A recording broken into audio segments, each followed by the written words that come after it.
optimum control. Now, in the optimum control, if you go to Google search, the optimum control, you can find probably more than 100 or 1,000 books about optimum control. So now, I will spend only about, well, today, optimum control for one day only, less than 3 hours.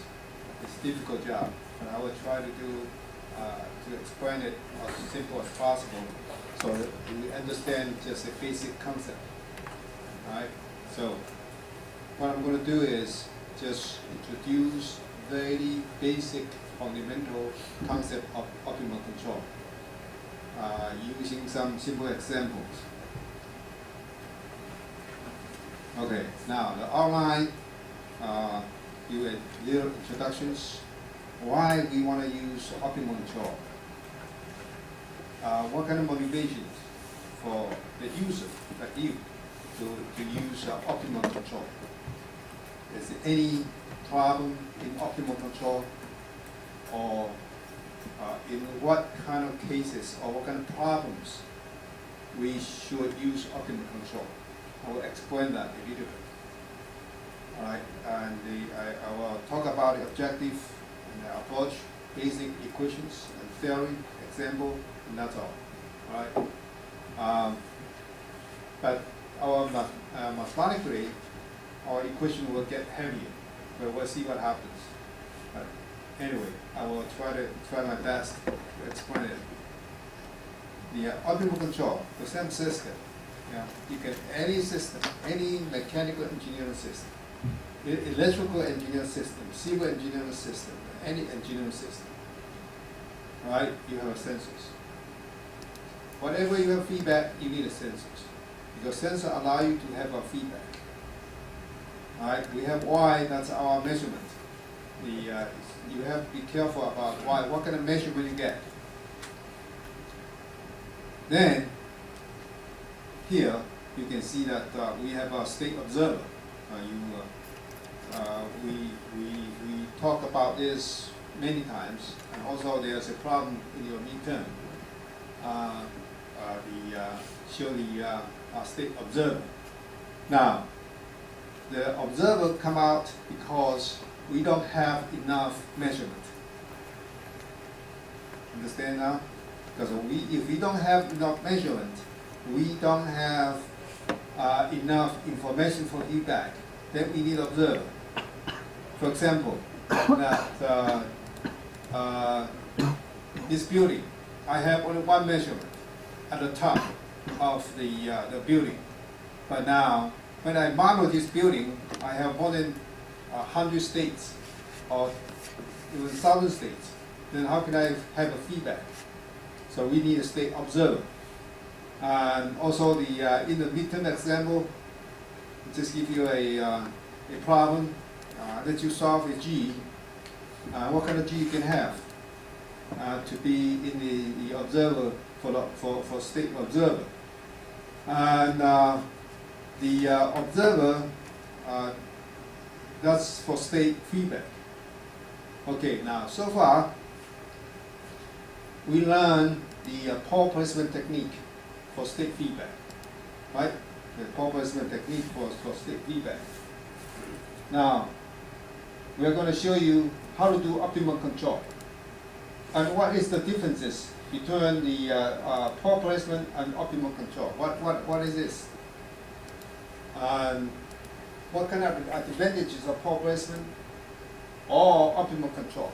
There are some advantages for pole placement technique and some advantages for optimal control.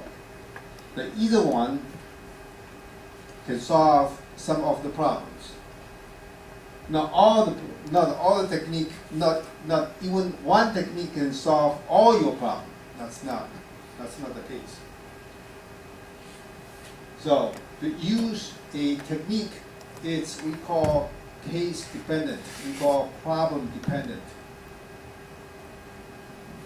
And however, feedback is the same thing.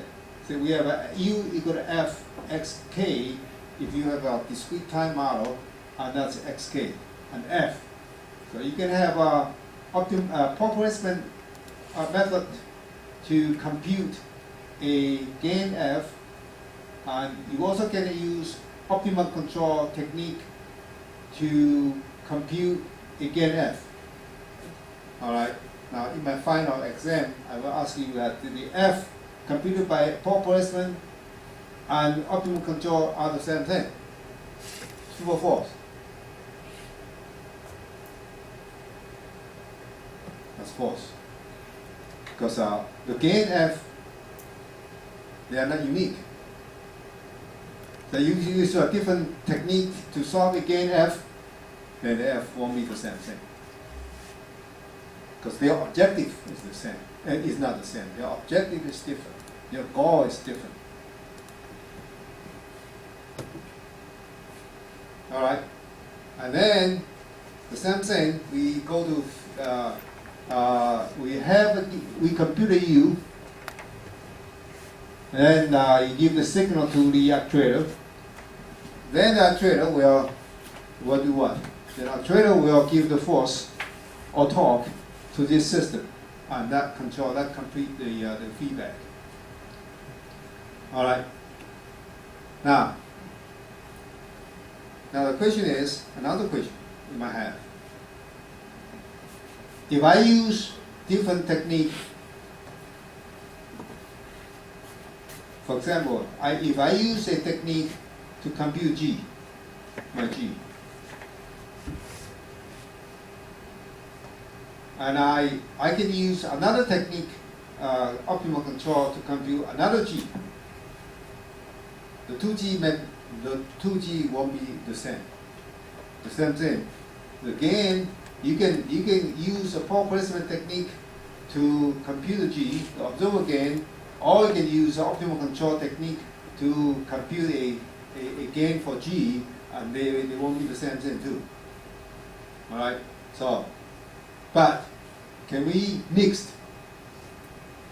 I use pole placement technique to compute G, and I use optimal control to compute F. Can I do that? The answer is yes. You can do that. All right. So it's not required that you compute F and G use the same technique. No. Depending on what you want to do.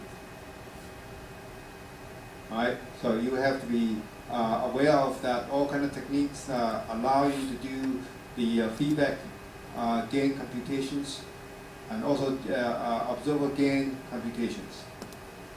All right. So today we'll focus on optimal control. Now, motivations. This is the key motivation for an engineer to use optimal control. If you want to minimize the system and control energy, that's your goal. If you want to minimize your control energy or minimize your system energy, then use the optimal control. Because pole placement technique, they have nothing to do with energies. All right. So this is the basic motivation for the optimal control. Now, because we want to have, because our motivation is to minimize the system or control energy for us to have a full state feedback. We have to define a cost index. We call cost index. There's a cost index here. Now I will try to let you understand what I mean the cost index. And then we minimize this cost index with respect to the control force to get your gain. All right. Now, what we mean cost index? Remember, this is cost index. The optimal control. We all talk about index. We call cost index. Now, what is it? Let us give example. The basic concept for cost index. Very simple example. That's x dot equal to ax plus bu. That's the simplest system you can ever have in the physical world. This is the heat transfer, the equation like this. And feedback, u equal to fx, the same thing. That's very simple example that u equal to fx. Now, Cosmic equations, x dot equal to a plus bf parentheses x. That's the feedback. So that's the Cosmic equations. Now, to judge the performance of your feedback law, we use the closed-loop equations. How good of your control is. You look at your closed-loop equations. That's the way to judge how good of your design performs.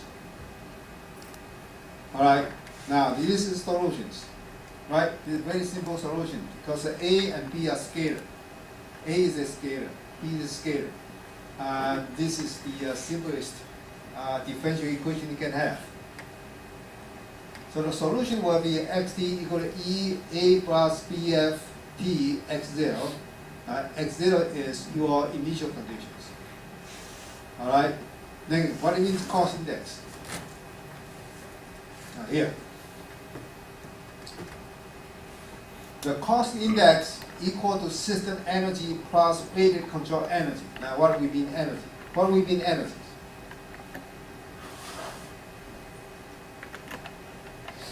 Now what do we mean energies? What is the system energies? Do you know what is system energies? Let us look at the system energies. Look at this. All right. Again, that's our simple example. Again, we use our simple example. That's my example. I like to use this a lot because it's easy. What is the energy of this? Energy, I call T. What is the energy of this system? This energy includes what? Include kinetic energies,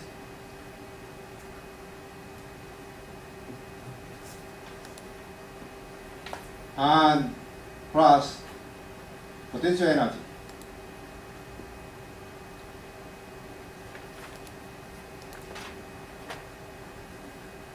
So what is the kinetic energies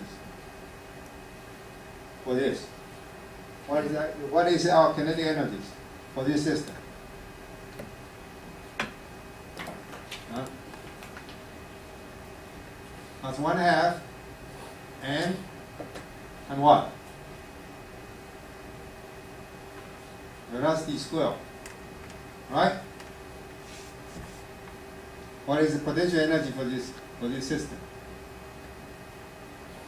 That's 1/2 K W square, right? Is that right?